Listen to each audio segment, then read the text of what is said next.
Hello friends, मैं हूं हितेश सोमपुरा और आज जिस टॉपिक के बारे में हम लोग बात करने वाले हैं वो टॉपिक है लेबल्स। हम लोग अलग अलग इंसान के ऊपर अलग अलग लेबल्स चिपका देते हैं। भाई ये तो बहुत अच्छा इंसान है, ये तो बहुत बुरा इंसान है, ये तो हीरो है, ये तो विलन है, ये तो लूज़र है, ये विनर है, ये कामयाब है, ये नाकामयाब है। अलग अलग तरह के हम लोग लेबल्स लगा देते हैं। अब जहाँ तक फिल्मों की बात है तो फिल्मों में तो बैकग्राउंड म्यूज़िक होता है, कपड़े होते हैं, सपोर्टिंग एक्टर्स होते हैं, तो उससे एक कहानी लिखी जाती है। उसमें हीरो विलन वो सब डिसाइड करना बहुत ही आसान होता है। लेकिन रियल लाइफ में हम जिसे हीरो समझते हैं और जिसे विलन समझते हैं, क्या वो लेबल सच होते हैं? और क्या हमें इन लेबल्स को रिजिडली मान लेना चाहिए जैसा कि हम कई बार मान लेते हैं? इस बारे में हम लोग आज चर्चा करेंगे। मैं आपको एक एग्जांपल दूंगा कि हिस्ट्री में ऐसे बहुत सारे साइंटिस्ट हैं, बहुत सारी महान हस्तियां हैं जिन्होंने बहुत अच्छी अच्छी खोज की, अच्छी अच्छी बातें की, नई बात की, लेकिन क्योंकि उनकी बात नई थी इसलिए किसी ने उसके ऊपर भरोसा नहीं किया।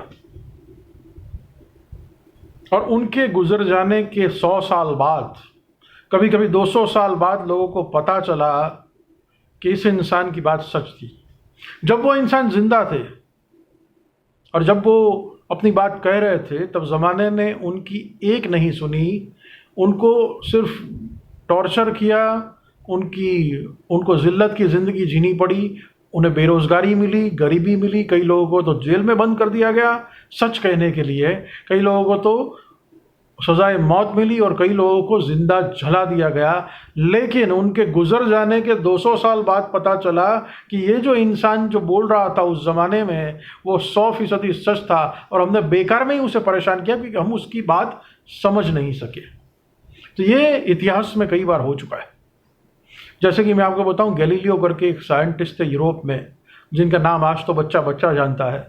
लेकिन एक ज़माने में गैलीलियो ने एक बात कही थी जो उस ज़माने के लिए नई बात थी, आज तो हम सब जानते हैं।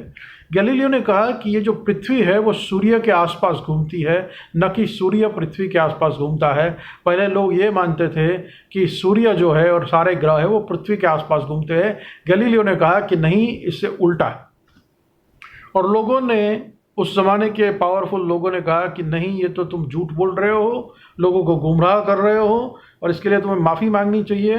और ये सच कहने के लिए गैलीलियो को नज़र कैद किया गया, पूरी ज़िंदगी नज़र कैद रखा गया, खूब टॉर्चर किया गया, आंखें चली गई उसकी, और फिर उसकी नज़र कैद जब थे तभी उनकी मृत्यु हो गई। उनकी मृत्यु होने के 100 साल बाद लोगों को पता चला कि ये इंसान जो बोल रहा था वो 100% सच था, हमने उन्हें बेकार में परेशान किया और वो इंसान जिसे हम लोग बुरा समझते थे वो अच्छा था। इनको दुनिया भर के अवार्ड्स देने चाहिए थे, उनको दुनिया भर का सम्मान, उनको दौलत देनी चाहिए थी, लेकिन हमने वो कुछ भी नहीं किया, हमने तो सिर्फ उसे टॉर्चर किया। तो ये होता है, कई बार होता है। अब देखिए, ये तो एक सच्ची घटना है और उसकी सारी डिटेल्स, मतलब उसकी जो फीलिंग्स है, उसकी डिटेल्स है, वो समझना शायद मुश्किल होगा हमारे लिए। लेकिन एक ऐसी ही एक फिल्म बनी थी, एक इंडियन सिनेमा की, जिसे बहुत ही क्लासिक फिल्म कहा जाता है, जिसे लोग बड़ा रिस्पेक्ट से देखते हैं, और वो फिल्म का नाम था प्यासा। ब्लैक एंड वाइट फिल्म थी, पुराने ज़माने की, और गुरुदत्त जी की फिल्म थी। आज भी उसे one of the best films माना जाता है। उसकी भी कहानी कुछ ये कहानी से मिलती जुलती है कि गुरुदत्त जी एक बहुत ही अच्छे लेखक थे और पूरी ज़िंदगी उन्होंने पब्लिशर्स के ऑफिसेस के चक्कर काटे और उन्होंने अपनी किताब पब्लिश करवाने की कोशिश की, लेकिन किसी ने उनकी एक नहीं सुनी, एक भी किताब पब्लिश नहीं की, और वो पूरी ज़िंदगी गुर्बत में जी रहे थे, बेरोज़गारी में जी रहे थे, कोई उनकी बड़ी बड़ी बातें समझ नहीं रहा था, उनकी फैमिली भी उनका साथ नहीं दे रही थी। और फाइनली एक दिन एक रूमर आई कि गुरुदत्त जी जो है उनकी एक ट्रेन एक्सीडेंट में मृत्यु हो चुकी है। और जब ये एक पब्लिशर ने ये बात सुनी तो उनके पास उनकी किताब का जो मैन्युस्क्रिप्ट था वो उन्होंने पब्लिश कर दी। वो किताब बड़ी कामयाब हुई, उन्होंने खूब पैसा बनाया और फिर गुरुदत्त जी के सम्मान में एक बहुत बड़ा फंक्शन रखा। अब गुरुदत्त जी वाकई में ज़िंदा थे और उन्होंने पता चला कि मेरी किताब छपी है और मेरा फंक्शन हो रहा है, तो वो उस फंक्शन में गए और उन्होंने कहा कि भाई ये तो मैं ही हूँ। वो पब्लिशर जो था उसको देखा कि अभी इसको तो मुझे पैसा भी देना पड़ेगा और इसकी बात अगर मैंने मान ली तो मैं झूठा साबित हो जाऊंगा। तो फिर उसने कहा कि नहीं नहीं, तुम वो नहीं हो, तुम तो कोई बहरूपिया हो जो उसका नाम ले रहे हो, क्योंकि तुम्हें उसका क्रेडिट चाहिए, तुम्हें उसका पैसा चाहिए। तो गुरुदत्त जी ने कहा कि नहीं भाई, वो तो मैं ही हूँ। फिर वो पब्लिशर ने ऐसा किया कि उसकी फैमिली को पैसे दे के खरीद लिया और उसके अपने भाइयों ने कहा कि नहीं, ये तो हमारा भाई है ही नहीं, ये तो कोई और है। और फिर वो गुरुदत्त को पता चला कि ये दुनिया कितनी झूठी है, कितनी बेकार है। और फिर वो फेमस गाना कि ये दुनिया अगर मिल भी जाए तो क्या है।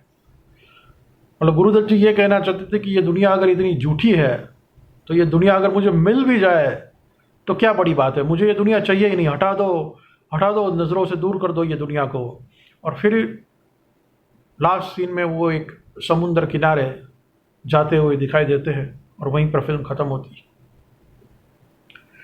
तो ये जो कहानी है प्यासा फिल्म की, वैसा रियल लाइफ में भी कई बार होता है कि इंसान को पूरी ज़िंदगी कामयाबी नहीं मिलती और उसके मरने के 100-200 साल बाद लोगों को पता चलता है कि हाँ, ये इंसान जो कह रहा था सच कह रहा था।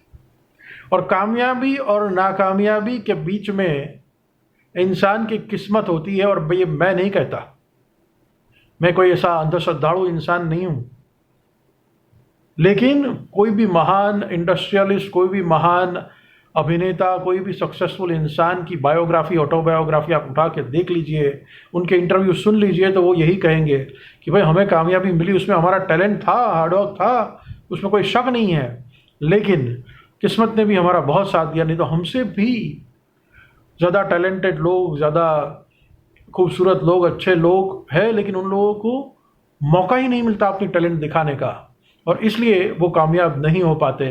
हमें कामयाबी में हमारा टैलेंट और हार्डवर्क तो है ही, लेकिन हमारी किस्मत ने भी हमारा साथ दिया है। तो कामयाबी और नाकामयाबी के बीच में किस्मत का हाथ होता है, और कभी कभी किस्मत साथ नहीं देती तो पूरी ज़िंदगी कामयाबी नहीं मिलती।